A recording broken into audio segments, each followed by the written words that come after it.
look at Africa's population today, 60% of Africa's population is under the age of 30. It tells you there's a big shift on the continent. The young generation of Africans who want better things, a better life, and a better Africa. So it's showing more the gusto in the youthfulness of Africa is coming to light, because the generational change, not only in leadership, but also in entrepreneurship spirit, being more focused, more direct, and more importantly, more energetic on the continent. The relationship building between CEOs of businesses for businesses on the continent of Africa.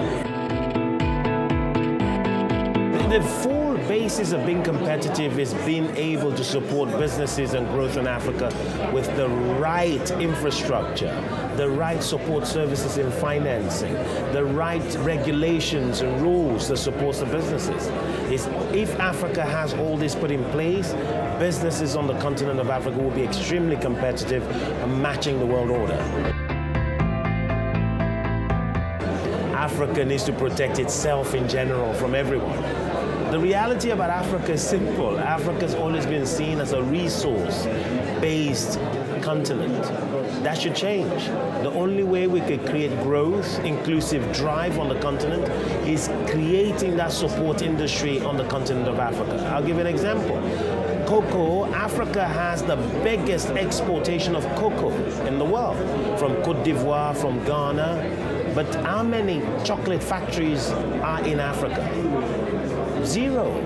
So it tells you something. If we can add value on the continent of Africa, reality is we can create better jobs, and those jobs in turn will pay taxes, and more importantly, stability on the continent of Africa will start germinating. That is the focus. Cost of financing. Cost of borrowing money on the continent of Africa is expensive. Be that as it may, the opportunities Africa shows by virtue of its youthful population, by virtue of its growth and inclusive growth, by virtue of, more importantly, governance that is resuscitating itself on the continent of Africa, and also democracy, democratic tendencies on the continent of Africa is holding its root. That is why Africa of 10 years ago and Africa of today is showing a big difference. I would always be optimistic about Africa. We have youth, more importantly, we have natural resources, and more importantly, we have intelligent people on the continent of Africa.